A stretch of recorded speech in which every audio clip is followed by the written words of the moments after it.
नमस्कार, जोहार ही चलते हैं झारखंड की ताज़ा खबरों की ओर। लेकिन उससे पहले अगर आपने अभी तक इस चैनल को सब्सक्राइब नहीं किया तो कर लीजिए, जिससे कि आपको झारखंड की ताज़ा खबर रोजाना मिलती रहे। पहली और बड़ी खबर, द्रौपदी मुर्मू के खिलाफ कांग्रेस के बयान पर बीजेपी उखड़ गई। कांग्रेस नेता अजय कुमार के द्वारा राष्ट्रपति चुनाव में एनडीए की उम्मीदवार द्रौपदी मुर्मू पर दिए गए उस बयान पर कड़ी आपत्ति जताई, जिसमें उन्होंने द्रौपदी मुर्मू के संबंध में यह कहा कि वह देश की एक शैतानी विचारधारा का प्रतिनिधित्व करती है। भाजपा के एसटी मोर्चा राष्ट्रीय अध्यक्ष एवं राज्यसभा सांसद समीर उरांव ने कहा कि यह बयान कांग्रेस के आदिवासी विरोधी होना साफ रूप से दर्शाता है। उरांव ने कहा कि कांग्रेस को यह पच नहीं रहा कि एक आदिवासी महिला देश की राष्ट्रपति बने। कांग्रेसी नेता ने आदिवासी समाज की आस्था, विश्वास, संस्कृति, परंपरा के साथ साथ एक महिला भावना को अपमानित किया। इसके लिए पूरी कांग्रेस पार्टी को देश से माफी मांगनी चाहिए। अगली खबर, अब रांची यूनिवर्सिटी के पीजी विभाग में वैसे शिक्षक ही टिक पाएंगे जो रिसर्च प्रोजेक्ट पर काम कर रहे हों। नए कुलपति प्रोफेसर अजीत कुमार सिन्हा का रिसर्च पर सबसे अधिक फोकस है। विभिन्न कार्यक्रमों के माध्यम से उन्होंने पीजी शिक्षकों को रिसर्च को लेकर साफ और स्पष्ट मैसेज दे दिया। पीजी में रहना है तो रिसर्च प्रोजेक्ट पर कार्य करना ही होगा, अन्यथा ग्रामीण क्षेत्र में जाने के लिए तैयार रहें। वहीं ग्रामीण क्षेत्र से वैसे शिक्षकों को पीजी विभाग में पदस्थापित किया जाएगा जिन्होंने रिसर्च के क्षेत्र में बेहतर कार्य किया हो और इसके लिए कर रहे हों। बीसी ने रणनीति बनानी शुरू कर दी है और अब रांची यूनिवर्सिटी के पीजी विभाग में वैसे शिक्षक ही टिक पाएंगे जो रिसर्च प्रोजेक्ट पर काम करते हों। अगली खबर, पलामू के हरिहरगंज में किशोरी को बंधक बनाकर दुष्कर्म। राज्य के पलामू जिले के हरिहरगंज थाना क्षेत्र के कटैया पंचायत के एक गांव की किशोरी के साथ पड़ोस के ही युवक द्वारा अपने घर में बंधक बनाकर 3 दिनों तक दुष्कर्म करने का मामला प्रकाश में आया है। दर्ज की गई प्राथमिकी के मुताबिक बीते 2 जून को किशोरी बैंक से पैसे निकासी के लिए हरिहरगंज बाजार जा रही थी। उसी समय आरोपी ने किशोरी को अपने पास बुलाया और 3 दिन तक अपने घर में बंधक बनाकर दुष्कर्म की घटना को अंजाम दिया है। हालांकि इससे पहले किशोरी के परिवार वालों ने उसकी गुमशुदगी को लेकर थाने में सनहा भी दर्ज किया था। अगली खबर, जामताड़ा गढ़वा के 43 स्कूलों में फिर से हाथ जोड़कर प्रार्थना शुरू। अब रविवार को होगी छुट्टी। बोर्ड से हटने लगा उर्दू स्कूल। जामताड़ा गढ़वा के 43 स्कूलों में फिर से शुक्रवार को क्लास और रविवार को छुट्टी होगी। स्कूल के बोर्ड पर उर्दू से लिखा शब्द भी हटा दिया गया है। प्रार्थना भी हाथ जोड़कर हो रही है। झारखंड में 150 से ज्यादा स्कूलों में अल्पसंख्यक बच्चों की संख्या बढ़ने पर प्रार्थना हाथ बांधकर हो रही थी। साप्ताहिक छुट्टी भी शुक्रवार को कर दी गई थी और बोर्ड पर उर्दू स्कूल लिख दिया गया था।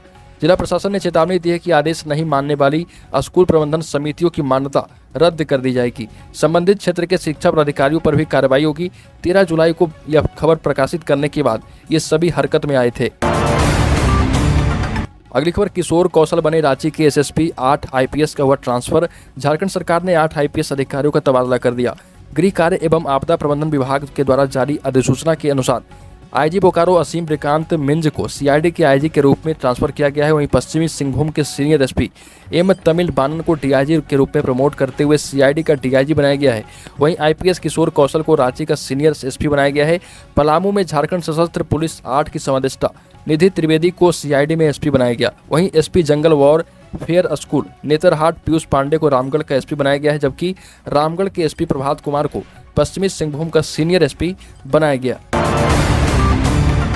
अगली खबर, झारखंड के मुख्यमंत्री हेमंत सोरेन के द्वारा अपने नाम पर पत्थर खनन लीज लेने के मामले में भारत निर्वाचन आयोग में सुनवाई होगी। हेमंत आयोग के समक्ष वकील के जरिए अपना पक्ष रखेंगे। पिछली सुनवाई के दौरान भाजपा के अधिवक्ता ने आयोग के समक्ष दलील पेश की थी। समय के अभाव में हेमंत सोरेन के वकील एसके मेदिरंता को पक्ष रखने के लिए 14 जुलाई का समय भारत निर्वाचन आयोग ने दिया था।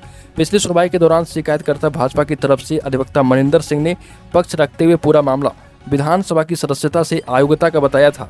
इस पर हेमंत सोरेन के अधिवक्ता ने कहा कि भाजपा की ओर से 2 घंटे तक दलील दी गई, उन्हें भी पक्ष रखने के लिए 2 से ढाई घंटे का समय दिया जाए।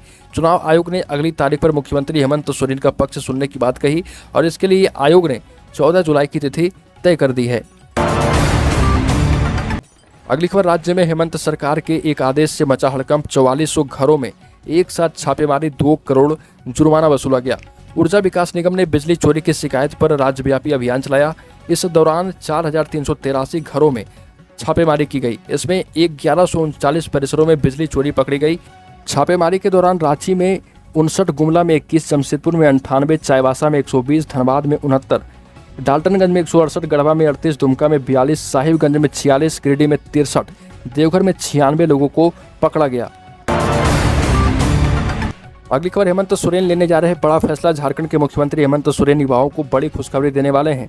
सीएम की अगुवाई वाली राज्य मंत्रिपरिषद की बैठक में इस बार झारखंड में निजी क्षेत्र में 75% आरक्षण देने को लेकर रूल बुक को स्वीकृति प्रदान की जा सकती है। झारखंड कैबिनेट की बैठक झारखंड मंत्रालय भवन में होगी और इसे लेकर मंत्रिमंडल सचिवालय एवं निगरानी विभाग ने सभी संबंधित विभागों को सूचित कर दिया है। इस बैठक को लेकर सभी विभागों की तैयारियां पहले से चल रही है। कैबिनेट बैठक में प्रमुख तौर पर विधानसभा के मानसून सत्र को लेकर तिथि निर्धारण पर मुहर लग सकती है। सूत्रों के मुताबिक कैबिनेट की बैठक को लेकर राज्य में स्थानीय युवाओं को निजी क्षेत्र में 75% आरक्षण सुनिश्चित करने के लिए रूल बुक तैयार कर ली गई है। रूल बुक को स्वीकृति मिलने के बाद राज्य में 40,000 रुपये तक की नौकरियों पर स्थानीय लोगों का दावा होगा। इसको लेकर पहले ही विधानसभा में विधेयक पारित हो चुका है। अगली खबर, झारखंड में रोड टैक्स जुर्माना माफ, वाहन मालिकों को बड़ी खुशखबरी दी गई। कोविड के बढ़ते प्रभाव के दौरान जब वाहनों का परिचालन बंद कर दिया गया था, उस दौरान का रोड टैक्स को माफ करने से संबंधित आदेश अब जाकर जारी हो चुका है। पिछली कैबिनेट में इससे संबंधित निर्णय लिया गया था, लेकिन आचार संहिता लागू होने के कारण इसे सार्वजनिक नहीं किया गया। अब जाकर परिवहन विभाग ने इससे संबंधित विज्ञापन जारी कर लोगों को जानकारी दी है और बताया है कि 15 जुलाई से 14 अगस्त तक रोड टैक्स माफी और इस दौरान लगे जुर्माने की रकम माफ करने के लिए आवेदन किया जा सकता है। नियमानुसार परिवहन विभाग में किसी भी तरह के कर पर जुर्माना 2 गुना लगता है। इस तरह से अब एक बड़ी राहत प्रदान कर दी गई है। अगली खबर, द्रौपदी मुर्मू पर हेमंत सोरेन की चुप्पी से कांग्रेस असहज हो चुकी है। यशवंत सिन्हा 16 को आएंगे। राष्ट्रपति चुनाव में सत्तारूढ़ झारखंड मुक्ति मोर्चा के रुख से सहयोगी कांग्रेस पार्टी असहज महसूस कर रही। इसकी बड़ी वजह से चुनाव में झारखंड मुक्ति मोर्चा के द्वारा अभी तक आधिकारिक घोषणा से परहेज किया जाना। मोर्चा का समर्थन राज्य की प्रत्याशी द्रौपदी मुर्मू को मिलने के संकेत हैं। द्रौपदी मुर्मू ने अपने दौरे के क्रम में झारखंड मुक्ति मोर्चा अध्यक्ष शिबू सोरेन और कार्यकारी अध्यक्ष हेमंत सोरेन से मुलाकात कर समर्थन मांगा। आदिवासी केंद्रित राजनीति के कारण झारखंड मुक्ति मोर्चा की मजबूरी है कि वह द्रौपदी मुर्मू के समर्थन में अपने विधायकों और सांसदों का मतदान करवाएं। हालांकि कांग्रेस संघ सरकार चलाने के कारण मोर्चा खुलकर सामने आने से परहेज कर रहा। अगली खबर, हेमंत सोरेन के खास पंकज मिश्रा को हाजिर होने का आदेश, ईडी ने पूछताछ के लिए बुलाया। साहिबगंज के बड़हड़बा में टेंडर विवाद केस में मनी लॉन्ड्रिंग के तहत अनुसंधान कर रही ईडी की टीम ने साहिबगंज के जेवर कारोबारी संजय दीवान से लंबी पूछताछ की। संजय दीवान अपनी कंपनी संजय दीवान ज्वेलर्स प्राइवेट लिमिटेड के संचालक हैं। ईडी को शक है कि इस कंपनी के माध्यम से आरोपितों ने अपने काले धन को सफेद किया है और ईडी ने अब पूछताछ के लिए पंकज मिश्रा को भी बुलाया है। अगली खबर, रांची के डीसी एसएसपी हटाए गए। पहले छवि रंजन आईएएस, अब सुरेंद्र झा आईपीएस को हटाया गया। झारखंड के 8 आईपीएस अधिकारियों के तबादले में सर्वाधिक चर्चा रांची के एसएसपी सुरेंद्र कुमार झा के तबादले को लेकर है। रांची में 10 जून को जुमे की नमाज के बाद उपद्रव, पत्थरबाजी एवं गोलीबारी की घटना के बाद से आशंका जताई जा रही है कि डीसी एवं एसएसपी पद पर जल्द ही हटाए जाएंगे। वही हुआ भी। पहले रांची के उपायुक्त छवि रंजन को हटाया गया और अब रांची के एसएसपी सुरेंद्र कुमार झा को हटा दिया गया। यूं कहे तो रांची के सीनियर एसपी एवं उपायुक्त की कुर्सी उपद्रव की भेंट चढ़ गई। हालांकि कुछ लोग इसे सामान्य स्थानांतरण मान रहे। उनका कहना है कि दोनों ही अधिकारियों का कार्यकाल पूरा हो गया था, इसलिए उनका स्थानांतरण कर दिया गया। इतना ही नहीं, इस घटना से संबंधित मुख्य कांड का अनुसंधान कर रही सीआईडी के एडीजी प्रशांत सिंह का भी तबादला कर दिया गया है। अगली खबर, झारखंड की राजनीति ले सकती है नई करवट। आलाकमान ने बाबूलाल मरांडी को अचानक बुलाया दिल्ली। पार्टी आलाकमान के बुलावे पर भाजपा विधायक दल के नेता बाबूलाल मरांडी दिल्ली रवाना हो गए। दिल्ली से फोन आने पर श्री बाबूलाल मरांडी देवघर एयरपोर्ट पहुंचे और वहां से विमान से दिल्ली रवाना हो गए। इसी विमान में श्री मरांडी के साथ गोड्डा के सांसद डॉक्टर निशिकांत दुबे भी दिल्ली गए थे। इधर रांची ब्यूरो के मुताबिक श्री मरांडी दिल्ली में भाजपा की आला नेताओं से भेंट करेंगे। राजनीतिक सूत्रों का कहना है कि झारखंड में भाजपा राजनीतिक भविष्य तलाश रही है। आने वाले दिनों में झारखंड की राजनीति नई करवट ले सकती है।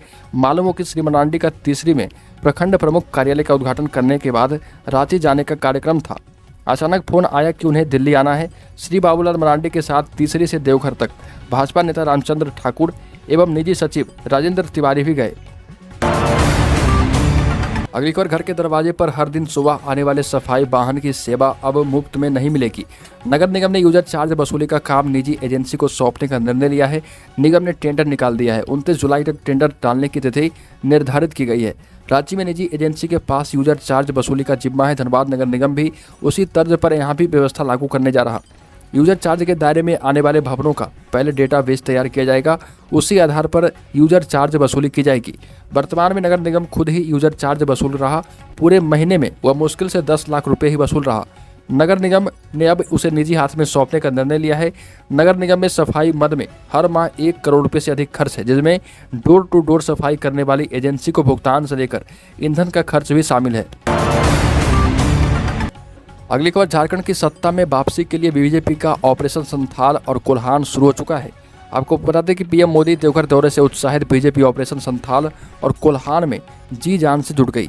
लोकसभा की 5 और विधानसभा की 32 सीटों को लेकर बीजेपी ने खास रणनीति पर काम करना शुरू कर दिया है। बीजेपी ने इसको लेकर बूथ स्तर की रणनीति बनाई। यह जानी हुई बात है कि झारखंड में सत्ता हासिल करने का रास्ता संथाल परगना और कोल्हान से होकर ही जाता है, इसलिए बगैर उनको साधे सत्ता पर काबिज हो पाना बीजेपी के लिए टेढ़ी खीर साबित होगी। झारखंड में हमेशा से संथाल परगना और कोल्हान का चुनावी परिणाम सरकार बनाने और गिराने में महत्वपूर्ण भूमिका अदा करता है। बात चाहे लोकसभा सीट की करें या फिर विधानसभा सीट की, हर राजनीतिक दल की निगाह इन्हीं दो प्रमंडलों पर आकर टिक जाती है।